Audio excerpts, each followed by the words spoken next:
আলাইকুম ওয়া রাহমাতুল্লাহি ওয়া বারাকাতুহু।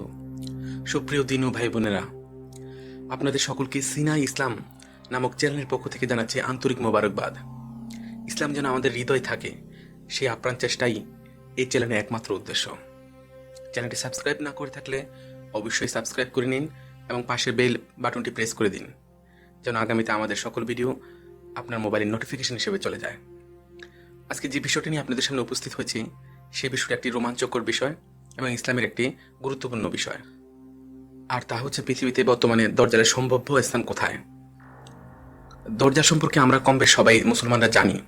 নবী করিম সাল্লাল্লাহু আলাইহি ওয়াসাল্লাম দজ্জালকে স্বপ্ন দেখে তার শারীরিক গঠনের বর্ণনা দিয়ে গিয়েছেন।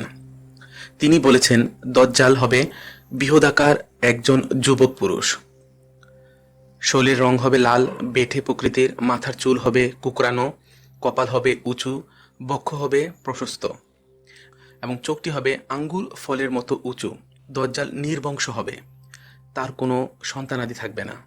দজ্জালের সবচেয়ে বড় বৈশিষ্ট্য হচ্ছে গিয়ে তার কপালে কাফের শব্দটি লেখা থাকবে, এবং এই লেখাটি যারা শিক্ষিত নয়, অর্থাৎ আরবি শিক্ষায় শিক্ষিত নয় বা কোনোরকমভাবে শিক্ষায় শিক্ষিত নয়, তারও সেই লেখাটি পড়তে পারবে যদি সে মুমিন হয়ে থাকে। এই দজ্জালের আবির্ভাব হবে কিয়ামতের পূর্বক্ষণে ইমাম মাহদী ও ঈসা আলাইহিস সালামের আবির্ভাবের পূর্ব মুহূর্তে, এবং কি তার রাজত্বকাল থাকবে 40 দিনের মতো, যার প্রথম দিন হবে 1 বছরের মতো, দ্বিতীয় দিন হবে 1 মাসের মতো, তৃতীয় দিন হবে 1 সপ্তাহের মতো এবং বাকি 37 দিন হবে সাধারণ দিনের মতো। এই ব্যাপারে আরো বিস্তারিত আলোচনা রয়েছে, কিন্তু যেহেতু আজকে আমাদের মূল আলোচনা হচ্ছে দাজ্জাল বর্তমানে কোথায় আছে এই বিষয়ে, অর্থাৎ দাজ্জালের বর্তমান পৃথিবীতে সম্ভাব্য স্থানটি কোথায়। এর পূর্বে আমরা জেনে নেব হাদিস শরীফের দাজ্জালের বর্তমান অবস্থা সম্পর্কে রাসূল সাল্লাল্লাহু আলাইহি ওয়াসাল্লাম কি বলেছেন। একটি সহিহ হাদিসে পাওয়া যায়, ফাতেমা বিনতে কায়েস রাদিয়াল্লাহু তাআলা আনহা হতে বর্ণিত, তিনি বলেন, আমি মসজিদের দিকে গমন করে নবী সাল্লাল্লাহু আলাইহি ওয়াসাল্লামের সাথে নামাজ আদায় করলাম। আমি ছিলাম মহিলাদের কাতারে। তিনি নামাজ শেষে হাসতে হাসতে মিম্বারে উঠে বসলেন। অতঃপর তিনি বললেন, তোমরা কি জানো আমি কেন তোমাদেরকে একত্রিত করেছি? তখন আমরা সবাই বললাম, আল্লাহ তার রাসূলই ভালো জানেন। অতঃপর তিনি বললেন, আমি তোমাদের এই সংবাদ দেওয়ার জন্য একত্রিত করেছিলেন যে তামিম দারি ছিল একজন খ্রিস্টান লোক, আমার কাছে আগমন করে ইসলাম গ্রহণ করেছে। অতঃপর সে মিথ্যুক দজ্জাল সম্পর্কে এমন ঘটনা বলেছে যা আমি তোমাদের কাছে বর্ণনা করতাম। লাখম ও জুআম গোত্রের 30 জন লোকের সাথে সে সাগর পথে ভ্রমণে গিয়েছিল। দুর্যোগপূর্ণ আবহাওয়ার শিকার হয়ে 1 মাস পর্যন্ত তারা সাগরে অবস্থান করে। অতঃপর তারা সাগরের মাঝখানে একটি দ্বীপে অবতরণ করল। দ্বীপের ভিতরে প্রবেশ করে তারা মোটাসোটা এবং প্রচুর লোম বিশিষ্ট একটি অদ্ভুত প্রাণীর সন্ধান পেল। চুল দ্বারা সমস্ত শরীর আবৃত থাকার কারণে প্রাণীটির অগ্রপশ্চাৎ নির্ধারণ করা সম্ভব হচ্ছিল না। তারা বলল, অকল্যাণ হোক তোমার, কে তুমি? সে বলল, আমি সংবাদ সংগ্রহকারী গোয়েন্দা। তারা বলল, কিসের সংবাদ সংগ্রহকারী? অতঃপর প্রাণীটি দ্বীপের মধ্যে একটি ঘরের দিকে ইঙ্গিত করে বলল, হে লোক সকল, তোমরা ওই ঘরের ভিতরে অবস্থানরত লোকটির কাছে যাও। সে তোমাদের কাছ থেকে সংবাদ গ্রহণ করার জন্য অধীর আগ্রহে অপেক্ষা করছে। তামিমদারি বললেন, প্রাণীটি যখন একজন লোকের কথা বলল, তখন আমরা ভয় হলো যে হতে পারে সে একটি শয়তান। তথাপিও আমরা ভীত হয়ে দ্রুত অগ্রসর হয়ে ঘরটির ভিতরে প্রবেশ করলাম। সেখানে প্রবেশ করে আমরা বৃহদাকার একটি মানুষ দেখতে পেলাম। এত বড় আকৃতির মানুষ আমরা ইতিপূর্বে আর কখনো দেখিনি। তার হাত দুটিকে ঘাড়ের সাথে একত্রিত করে হাঁটু এবং গোড়ালির মধ্যবর্তী স্থানে লোহার শিকল দ্বারা বেঁধে রাখা হয়েছে। আমরা বললাম, মরণ হোক তোমার, কে তুমি? সে বলল, তোমরা আমার কাছে আসতে সক্ষম হয়েছ, তাই আগে তোমার পরিচয় দাও। আমরা বললাম, আমরা একদল আরব মানুষ নৌকায় আরোহণ করলাম। সাগরের প্রচণ্ড ঢেউ আমাদেরকে নিয়ে 1 মাস পর্যন্ত খেলা করল। অবশেষে তোমার দ্বীপে উঠতে বাধ্য হলাম। দ্বীপে প্রবেশ করি প্রচুর পশম বিশিষ্ট এমন একটি জন্তুর সাক্ষাৎ পেলাম। পশমের কারণে তার অগ্রপশ্চাৎ চেনা যাচ্ছিল না। আমরা বললাম, অকল্যাণ হোক তোমার, কে তুমি? সে বলল, আমি সংবাদ সংগ্রহকারী গোয়েন্দা। আমরা বললাম, কিসের সংবাদ সংগ্রহকারী? অতঃপর প্রাণীটি দ্বীপের মধ্যে এই গৃহটি দেখিয়ে ইঙ্গিত করে বলল, হে লোক সকল, তোমরা ঘরের ভিতরে অবস্থানরত লোকটির কাছে যাও। সেই তোমাদের নিকট থেকে সংবাদ সংগ্রহ করার জন্য অধীর আগ্রহের অপেক্ষা করছে। তাই আমরা তার ভয়ে তোমার কাছে দ্রুত আগমন করলাম। হতে পারো তুমি একজন শয়তান, এই ভয় থেকেও আমরা নিরাপদ নই। সে বলল, আমাকে তোমার বাইসন সম্পর্কে সংবাদ দাও। আমরা তাকে বললাম, বাইসনের কি সম্পর্কে জিজ্ঞাসা করছো? সে বলল, আমি তথাকার খেজুর বাগান সম্পর্কে জিজ্ঞাসা করছি। সেখানকার গাছগুলো এখনো ফল দেয় কি? আমরা বললাম, হ্যাঁ। সে বলল, সেই দিন বেশি দূরে নয় যে দিন গাছগুলো ফল দেওয়া বন্ধ করে দিবে। অতঃপর সে বলল, আমাকে বুহাইয়ারাতুত তাবারিয়া সম্পর্কে সংবাদ দাও। আমরা তাকে বললাম, বুহাইয়ারাতুত তাবারিয়া কি সম্পর্কে জিজ্ঞাসা করছো? সেখানে কি এখনো পানি আছে? আমরা বললাম, তথায় প্রচুর পানি আছে। সে বলল, অচিরেই এখানকার পানি শেষ হয়ে যাবে। সে পুনরায় বলল, আমাকে জুগার নামক ঝর্ণা সম্পর্কে সংবাদ দাও। আমরা বললাম, সেখানকার কি সম্পর্কে তুমি জানতে চাও? সে বলল, আমি জানতে চাই সেখানে কি এখনো পানি আছে? লোকেরা কি এখনো সে পানি দিয়ে চাষাবাদ করে? আমরা বললাম, তথায় প্রচুর পানি রয়েছে, লোকেরা সে পানি দিয়ে চাষাবাদ করছে। সে আবারও বলল, আমাকে উম্মিদের নবী সম্পর্কে জানাও। আমরা বললাম, সে মক্কায় আগমন করে বর্তমানে মদিনায় হিজরত করেছে। সে বলল, আরবরা কি তার সাথে যুদ্ধ করেছে? বললাম, হ্যাঁ। সে বলল, ফলাফল কি হয়েছে? আমরা তাকে সংবাদ দিলাম যে পার্শ্ববর্তী আরবদের উপর তিনি জয়লাভ করেছেন, ফলে তারা তার আনুগত্য স্বীকার করেছে। সে বলল, তাই নাকি? আমরা বললাম, তাই। সে বলল, তার আনুগত্য করাই তাদের জন্য ভালো। এখন আমার কথা শোনো, আমি হলাম দাজ্জাল। অচিরেই আমাকে বের হওয়ার অনুমতি দেওয়া হবে। আমি বের হয়ে 40 দিনের ভিতরে পৃথিবীর সমস্ত দেশ ভ্রমণ করব। তবে মক্কা মদিনায় প্রবেশ আমার জন্য নিষেধ থাকবে। যখনই আমি মক্কা বা মদিনায় প্রবেশ করতে যাব, তখনই ফেরেশতারা কোষমুক্ত তলোয়ারি হাতে নিয়ে আমাকে তাড়া করবে। মক্কা মদিনায় প্রতিটি প্রবেশ পথেই ফেরেশতাগণ পাহারা দিবে। হাদিসের বর্ণনাকারী ফাতেমা বিনতে কায়েস বলেন, নবী সাল্লাল্লাহু আলাইহি ওয়াসাল্লাম হাতে লাঠি দিয়ে মিম্বারে আঘাত করতে করতে বললেন, এইটাই মদিনা, এইটাই মদিনা, এইটাই মদিনা, অর্থাৎ এখানে দাজ্জাল আসতে পারবে না। অতএব নবী মুহাম্মদ সাল্লাল্লাহু আলাইহি ওয়াসাল্লাম উপস্থিত মানুষকে লক্ষ্য করে বললেন, তামিমদারি হাদিসটি আমার কাছে খুবই ভালো লেগেছে। তার বর্ণনা আমার বর্ণনার অনুরূপ হয়েছে, বিশেষ করে মক্কা মদিনা সম্পর্কে। শুনে রাখো, সে আছে শাম দেশের সাগরে অথবা আরব সাগরে, তা নয় তো সে আছে পূর্ব দিকে, সে আছে পূর্ব দিকে, সে আছে পূর্ব দিকে। এই বলে তিনি পূর্ব দিকে ইঙ্গিত করে দেখালেন। ফাতেমা বিনতে কায়েস বলেন, আমি এই হাদিসটি নবী সাল্লাল্লাহু আলাইহি ওয়াসাল্লামের নিকট থেকে মুখস্থ করে রেখেছি। আসুন এবার একটু অন্য বিষয় নিয়ে কথা বলা যাক, আর তা হচ্ছে বারমুডা ট্রায়াঙ্গেল। এই পৃথিবীর যত রহস্যজনক স্থান রয়েছে, তার মধ্যে সবচেয়ে বেশি আলোচিত এবং রহস্য ঘেরা জায়গাটি হচ্ছে বারমুডা ট্রায়াঙ্গেল।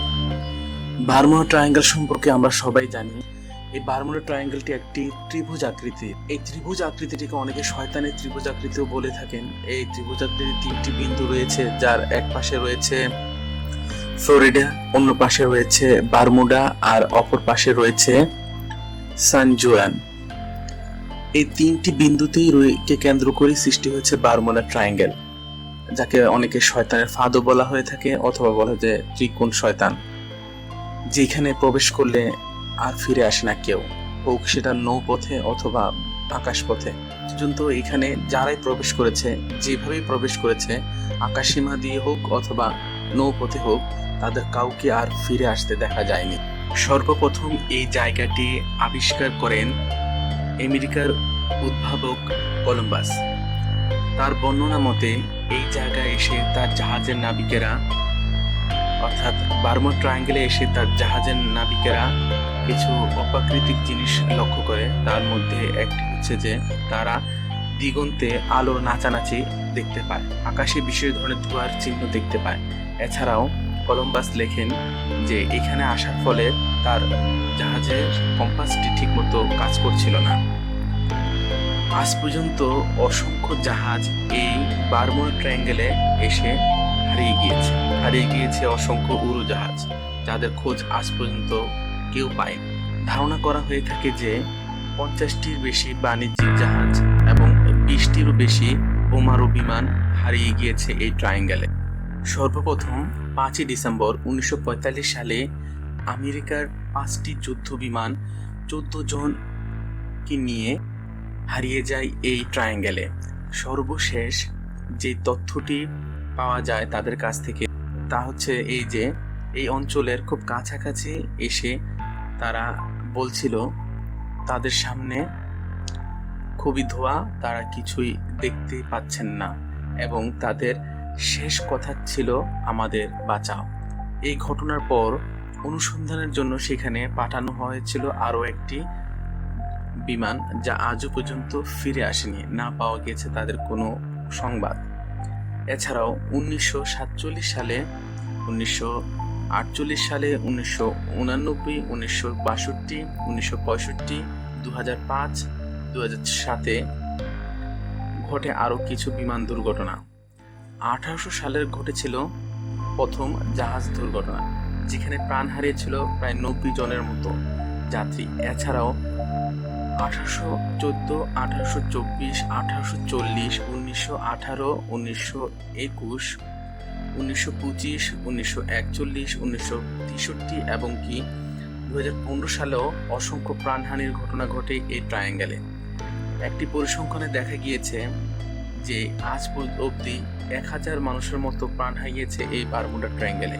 সর্বপ্রথম এই ট্রায়াঙ্গেল সম্পর্কে একটি বই রচনা করেন লেখক ভিনসেন্ট এইচ গাদিস 1965 সালে। বইটির নাম ছিল invisible Harijan, true mystery of the sea.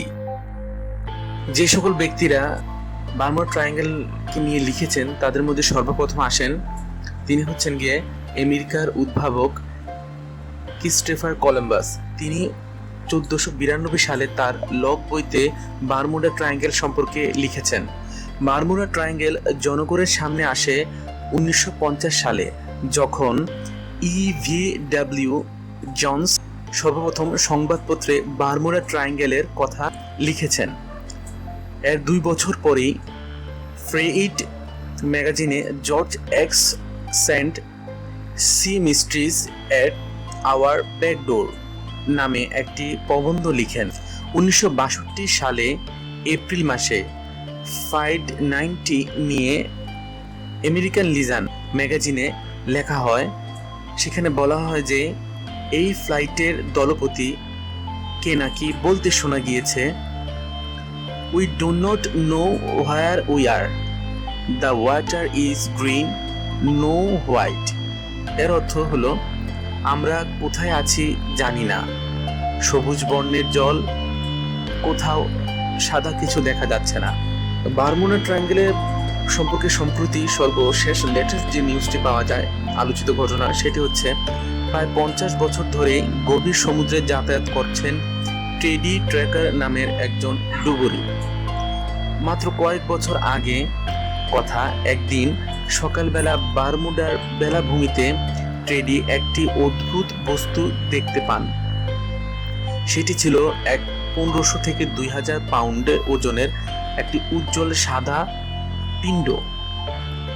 স্থানীয় ব্যক্তিরা ওই রহস্যময় বস্তুটির নাম দিল বারমুডা ব্লব। সেটি পরীক্ষা করে টেডি বলেন, জিনিসটি যে জৈব পদার্থ তাতে কোনো সন্দেহ নেই, তবে এরকম কোনো প্রাণী কখনো দেখেননি বলে তিনি জানান। এই পিণ্ডের একটি টুকরো কেটে নিয়ে তিনি গবেষণার জন্য মেরিল্যান্ড বিশ্ববিদ্যালয়ে প্রাণী বিভাগে জমা দেন। সেখান থেকে তথ্য পাওয়া যায় এই পিণ্ডটি কোনো প্রাণীদেহের অংশ বিশেষ। বিজ্ঞানীদের ধারণা এটি খুব অদ্ভুত কোনো কোলোজাল টিউমার, আর এটি অবশ্যই কোনো প্রাণীর দেহের অংশ এবং সেই প্রাণীটি অবশ্যই বৃহদাকার। রহস্যময় ব্যাপার হলো পিণ্ডটি বেলাভূমিতে পড়ে থেকে শেষ পর্যন্ত ভেঙে টুকরো টুকরো হয়ে যায়, অথচ তাতে একটু পচন ধরেনি। বারমুডার এই নতুন রহস্যের কোনো মীমাংসা এখন পর্যন্ত হয়নি। এখন প্রশ্ন হচ্ছে যে যদি দজ্জাল হুজুর পাক সাল্লাল্লাহু আলাইহি ওয়াসাল্লামের জমানায় থেকে থাকে, তাহলে বর্তমানে এই পৃথিবীতে দজ্জাল কোথায় বা আছে? এই প্রশ্নের উত্তরে বিশ্লেষণ করে একজন ইসলামী প্রখ্যাত চিন্তাবিদ, প্রবন্ধকার, লেখক আল্লামা মুখতার শাহ নাইমি আশরাফি, যিনি প্রিন্সিপাল মাদ্রাসা নাইমিয়ার এবং প্রেসিডেন্ট ISC নামক প্রতিষ্ঠান এবং ভাইস প্রেসিডেন্ট মুন সিঙ্গিং কমিশন নর্থ আমেরিকা, ওনার চিন্তাধারা এবং বিশ্লেষণ মতে দজ্জালকে বারমুডা ট্রায়াঙ্গেলেই আবদ্ধ করে রাখা হয়েছে। বারমুডা ট্রায়াঙ্গেলের যে দুই কোণ রয়েছে তার একটি কোণের নাম হচ্ছে ফ্লোরিডা। ফ্লোরিডা শব্দের অর্থ হচ্ছে ওই খোদার শহর যার জন্য অপেক্ষা করা হচ্ছে। আবার অন্যদিক দিয়ে চিন্তা করতে গেলে দজ্জাল নিজেকে মিথ্যা খোদা দাবি করবে। আর বারমুডা ট্রায়াঙ্গেলে হচ্ছে এমন একটি জায়গা যেটা পৃথিবীর মানুষের কাছে এখনো রহস্যজনক রয়ে গিয়েছে এবং কি পৃথিবীর মানুষ থেকে বারমুডা ট্রায়াঙ্গেলকে দূরে রাখা হয়েছে। বারমুডা ট্রায়াঙ্গেলে যখনই কোনো নৌযান অথবা আকাশপথে কোনো বিমান গিয়েছে তাই নিশ্চিহ্ন হয়ে গিয়েছে এবং যার আর কোনো খোঁজ পাওয়া যায়নি। এবং অর্থাৎ খোদা তাআলা চাচ্ছেন যে বর্তমানে দজ্জালকে লুকিয়ে রাখার জন্য, অর্থাৎ স্থানটিকে যাতে পৃথিবীর অন্য কারোর কাছে প্রকাশিত না হয়ে যায়। এখন প্রশ্ন হতে পারে যে রাসূল সাল্লাল্লাহু আলাইহি সাল্লামের সময় তো তামিম দারি রাদিয়াল্লাহু তাআলা আনহু দজ্জালকে দেখেছিলেন। আসলে উনি এটার ব্যাখ্যায় যেটা বলতে চেয়েছেন তা হচ্ছে সেটা ছিল রাসূল সাল্লাল্লাহু আলাইহি সাল্লামের নবুয়তের একটি প্রমাণ স্বরূপ, অর্থাৎ রাসূল সাল্লাল্লাহু আলাইহি সাল্লামের একটি কারামত। রাসূল সাল্লাল্লাহু আলাইহি সাল্লামের সত্য নবী এই জিনিসটা প্রকাশের জন্য দজ্জালের অবস্থানটিকে স্বচক্ষে কোনো সাহাবীর মাধ্যমে দেখিয়ে আল্লাহ রাব্বুল আলামিন তা সত্যায়িত করে দিয়েছে। দজ্জালের যে কথোপকথন ছিল তামিম দারি রাদিয়াল্লাহু তাআলা আনহুর সাথে, সেখানে তিনি বলছিলেন যে সেই উম্মি নবীর কি খবর, অর্থাৎ এখানে তিনি রাসূল সাল্লাল্লাহু আলাইহি সাল্লামের কথাই বলেছিলেন এবং রাসূল সাল্লাল্লাহু আলাইহি সাল্লাম আনুগত্য করলেই তাদের জন্য ভালো হবে সেই কথা বলেছিলেন। অর্থাৎ দজ্জালকে তারা রাসূল সাল্লাল্লাহু আলাইহি সাল্লামের নবুয়তের একটি স্বীকৃতি প্রদানের জন্যই শুধু তখন তামিম দারি রাদিয়াল্লাহু তাআলা আনহুর সামনে এই দজ্জালকে প্রকাশিত করা হয়। পরবর্তীতে স্থানটিকে আল্লাহ রাব্বুল আলামিন বিশেষ সংরক্ষিত স্থান হিসেবে নির্দিষ্ট করে দিয়েছেন বলেই দাবি, এবং তার এই দাবির পক্ষে এই যুক্তি হিসেবে তিনি আরো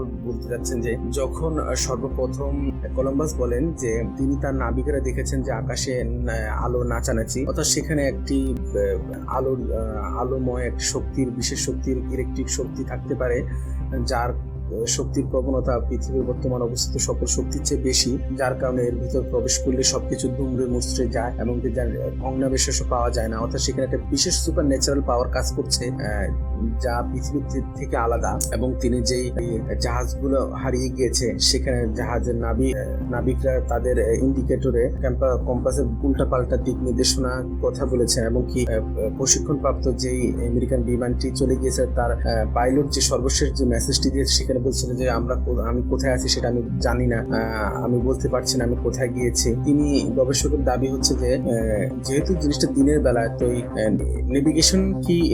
নেভিগেশন কাজ না করলেও সূর্য দেখে পাইলটের বুঝে নেওয়া উচিত ছিল যে তিনি কোথায় আছে বা কোন অবস্থায় আছে। যেহেতু তিনি সূর্যের অবস্থানটাও বলতে পারছিলেন না, এবং কি অন্যান্য অনেক বর্ণনায় পাওয়া যাচ্ছে যে সেই পাইলট নাকি বলেছিল যে আমার পানি, আমি যা দেখছি পানিগুলো সব সবুজ এবং সাদা, কোনো কিছুই দেখা যাচ্ছে না, আমি কোথায় যাচ্ছে আমি জানি না, চারদিকে কুয়াশা, ধোয়া। অর্থাৎ তিনি বলতে চাচ্ছেন যে বারমুডা ট্রায়াঙ্গেলের ভিতরে অবস্থায় প্রবেশ করলে তারা বাহিরের পৃথিবীর অবস্থাটা সে বলতে পারে না। অর্থাৎ বাহিরের পৃথিবী থেকে বারমুডা ট্রায়াঙ্গেলের ভিতরটা একদমই আলাদা, অর্থাৎ ভিতর থেকে বাহির কোনো জগতে কিছু দেখা যায় না এবং বাহির থেকেও ভিতরের কোনো কিছু অবস্থানকে চিহ্নিত করা যাচ্ছে না। এবং তিনি এই দাবির পক্ষে আরো একটি হাদিসকে উপস্থাপন করেছেন যে রাসূল সাল্লাল্লাহু আলাইহি সাল্লাম বলেছেন যে শয়তান প্রতিদিন তার সিংহাসন সমুদ্রের উপরেই বসায়, অর্থাৎ সমুদ্রের উপরেই শয়তান তার সিংহাসন আসন পেতে বসে এবং সে তার কার্যক্রম চালায়। কিন্তু সমুদ্রের উপকূলে কোথাও যদি এরকম কোনো সিংহাসন থাকে তা অবশ্যই মানুষের চোখে পড়তো। তো এমন একটা জায়গায় শয়তানের সিংহাসন বসায় যেখানে মানুষ দেখবে না, অর্থাৎ বারমুডা ট্রায়াঙ্গেলটাও সমুদ্রের মধ্যকার একটা অবস্থান যেখানে শয়তান তার তক্তা বসাতে পারে বলেই ধারণা করা যায়, যা মানুষের চক্ষুর অন্তরালে থাকবে। এবং দজ্জাল হচ্ছে শয়তানের একটি অস্ত্র, অর্থাৎ শয়তানের একটি কুমন্ত্রণা এবং শয়তানের একটি সৈন্য দজ্জাল। অর্থাৎ দজ্জালকেও যে এখানে রাখা যায় যেতে পারে, এই ব্যাপারে তিনি তার পক্ষে এই দাবিটি তিনি পেশ করছেন। এবং কি তার মতে দজ্জালের যেই সুপার ন্যাচারাল পাওয়ার থাকবে, যেমন সে খুব অল্প সময়ের মধ্যে সমগ্র বিশ্ব পরিভ্রমণ করবে, তার হাতে দোজখ এবং জান্নাত থাকবে, তার কিছু ক্ষমতা থাকবে যে ক্ষমতা অতি ইন্দ্রিয়। এবং এই ক্ষমতার বলি বা এই ক্ষমতারই একটা অংশ হচ্ছে বারমুডা ট্রায়াঙ্গেল, যে বারমুডা ট্রায়াঙ্গেলের ভিতরে এক ধরনের ক্ষমতা রয়েছে যার কারণেই সেটা পৃথিবী থেকে আলাদা। এবং বলা হয়ে থাকে যে ডক্টর জেমস ও মরিস জেসু বারমুডা ট্রায়াঙ্গেল সম্পর্কে খুব বেশি কিছু জেনে গিয়েছিলেন, যার ফলশ্রুতিতে প্রকাশিত হয়ে থাকে যে তারা আত্মহত্যা করে ফেলেছে, যা থেকে বোঝা যায় যে আসলে বারমুডা ট্রায়াঙ্গেলের ভিতরের গোপন রহস্যটি আসলে গোপন থাকাটাই আমাদের জন্য ভালো, এবং গোপন রাখতেই চাচ্ছেন আল্লাহ। এবং রাসূল সাল্লাল্লাহু আলাইহি সাল্লামের একটা হাদিসে আছে যে দজ্জাল থাকতে পারে পূর্ব দিকে, অথবা ভূমধ্যসাগর অথবা আরব সাগর, অথবা কোনো একটা সাগরে রয়েছে এবং সেটি মক্কা মদিনা থেকে পূর্ব দিকে হবে। তো সার্বিকভাবে চিন্তা করতে গেলে বারমুডা ট্রায়াঙ্গেলের দিকেই দৃষ্টি পড়ে যায়। তারপর যে ডুবুরির কথা বলা হয়েছিল ট্রেড, সেই একটি জৈব পদার্থ পেয়েছিল বারমুডার বেলাভূমিতে। এবং রাসূল সাল্লাল্লাহু আলাইহি ওয়াসাল্লাম একটা হাদিসে দেখা যাচ্ছে যে সাহাবীগণ প্রথমে একটি জানোয়ারের সাথে সাক্ষাৎ হয় যার আপাদমস্তক পশমে আবৃত থাকে, এবং এই জৈব পদার্থটি ওই পশুরই কোনো একটা অংশ কিনা সেটা দিকেও ইন্ডিকেট করা যায়, যা সার্বিকভাবে চিন্তা চেতনা করলে গবেষকের ধারণাকে একদম উড়িয়ে দেওয়া যাচ্ছে না। সার্বিকভাবে বলা যায় যে বারমুডা ট্রায়াঙ্গেলের এই অবস্থানটিতে রব্বুল আলামিন দজ্জালকে রাখতে পারেন, কারণ দজ্জালকে যদি বাইরে কোথাও থাকতো তাহলে মোটামুটি মানুষের চোখের দৃষ্টিতে পড়েই যেত, কারণ পৃথিবীতে এখন অনেক অত্যাধুনিক ব্যবস্থা রয়েছে যার ফলে দজ্জালকে খুঁজে পাওয়া যেতই। তো সার্বিকভাবে চিন্তা করতে গেলে বারমুডা ট্রায়াঙ্গেলে বর্তমান আধুনিক যুগেও বৈজ্ঞানিকদের কাছে রহস্যজনক হয়ে রয়েছে। এবং কি যতটুকু জানা যায় যে জিপিএস সম্পর্কিত আধুনিক বিমান 2005 সালেও একটি আধুনিক বিমান যা বারমুডা ট্রায়াঙ্গেলে হারিয়ে যায়, অর্থাৎ প্রযুক্তিও বারমুডা ট্রায়াঙ্গেলের কাছে হার মেনে যায়, যা রাব্বুল আলামিনের ইজ্জতের কাছে বর্তমান সৃষ্টি হার মানাকে বোঝানো যাচ্ছে। এবং কি এই থেকে এও বোঝানো যায় যে কোন কিছু মানুষ হয়তো বলতে পারে যে দজ্জাল যদি আসে, বর্তমান যে অস্ত্র পারমাণবিক বোমা রয়েছে সেই দজ্জালের কাছে তো পারমাণবিক বোমা কিছুই না। কিন্তু এ থেকে একটি দিক আমরা যদি লক্ষ্য করি যে বর্তমান অত্যাধুনিক প্রযুক্তি থাকা সত্ত্বেও আমাদের এই কিছুদিন আগেও চীন থেকে একটি যাত্রীবাহী উড়োজাহাজ হারিয়ে যায়, যার নিখোঁজ হয়ে যায়। এরকম বেশ কয়েকটি প্লেন হারিয়ে যাওয়ার ঘটনা পাওয়া যায়, যার রাডারও ধরা পড়ছে না, অথচ এই বিমানগুলো কোথায় যাচ্ছে তার কোনো হদিশার পাওয়া যায় না। তদ্রুপ এই প্রযুক্তির কাছে যদি বারমুডা ট্রায়াঙ্গেলের রহস্যজনক হয়ে থাকে বা বারমুডা ট্রায়াঙ্গেলের রহস্য যদি এখনো সবার কাছে অপরিচিত থেকে থাকে, তাহলে বোঝাই যাচ্ছে যে দজ্জালের ক্ষমতার কাছেও এই প্রযুক্তি হার মানতে বাধ্য। কারণ এই প্রযুক্তি যেহেতু বারমুডার রহস্যকে উদ্ঘাটন করতে পারেনি, তো দজ্জালের কাছেও এই প্রযুক্তি হার মানবেই। কারণ রাসূল সাল্লাল্লাহু আলাইহি ওয়াসাল্লামের সহিহ হাদিস আছে যে দজ্জাল যখন প্রকাশিত হবে তখন মদিনা বিলীন হয়ে যাবে, অর্থাৎ মদিনা ধ্বংসপ্রাপ্ত হয়ে যাবে। অর্থাৎ বোঝা যাচ্ছে যে তখনকার পৃথিবীর অবস্থাটা হয়তো বা বর্তমান প্রযুক্তি সম্পূর্ণ নাও হতে পারে, বা কোনো না কোনো কারণে দজ্জালের কাছে এই প্রযুক্তি কোনোই কাজ করবে না। কারণ যেহেতু বারমুডার ভিতরে এমন এক অতিপ্রাকৃতিক শক্তির অবস্থান বোঝা যাচ্ছে, আলোর ঝলকানি এবং কি স্রোতের ঢেউ এবং ওখানকার পরিবেশ এবং এমন সুপার ন্যাচারাল ক্ষমতা যা পৃথিবীর ক্ষমতার চেয়ে কোটি কোটি গুণে বেশি হতে পারে। দজ্জালও সেই ক্ষমতায় আসীন হয়ে থাকবে, যার কাছে এই প্রযুক্তি হার মানবে। আমার কাছে এই বিশেষজ্ঞের চিন্তাবিদের গবেষণাকে অনেক ভালো লেগেছে এবং মনে হচ্ছে যুক্তিযুক্ত, তাই আমি আপনাদের নিকট এই ভিডিওটি শেয়ার করেছি। দজ্জাল শব্দের অর্থ হচ্ছে গিয়ে দজলা, অথবা যেটাকে বাংলায় বলা যেতে পারে নদী। আর দজ্জাল যেই জায়গাটিতে থাকে বলে অথবা বারমুডা ট্রায়াঙ্গেলকেও কিন্তু বলা হয়ে থাকে শয়তানের ত্রিকোণ। তো সার্বিকভাবে এই জিনিসটার সাথে বারমুডা ট্রায়াঙ্গেলের একটা সম্পর্ক আছে বলেই আমি মনে করি, কারণ বিশ্লেষণ করলে যেটা বোঝা যাচ্ছে যে দরজালের অবস্থানটা পানির মাঝখানে হয়, অর্থাৎ সমুদ্র বা পানির মাঝখানে দরজালের অবস্থান। তো সার্বিকভাবে বারমুডা ট্রায়াঙ্গেলের সাথে দরজালের একটা সম্পর্ক আছে বলে আমি মনে করি। যদি আপনারও ভালো লেগে থাকে ভিডিওটি, তাহলে আপনিও শেয়ার করুন, একটি লাইক দিন। যদি এরকম নতুন নতুন তথ্য উপাত্ত পেতে চান তাহলে অবশ্যই আমার এই চ্যানেলটি আপনি সাবস্ক্রাইব করুন। আমি আপনাকে কথা দিচ্ছি, আপনার এই সাবস্ক্রিপশন, আপনার এই পরিশ্রম বৃথা যাবে না। তো আজকের মতো আল্লাহ হাফেজ।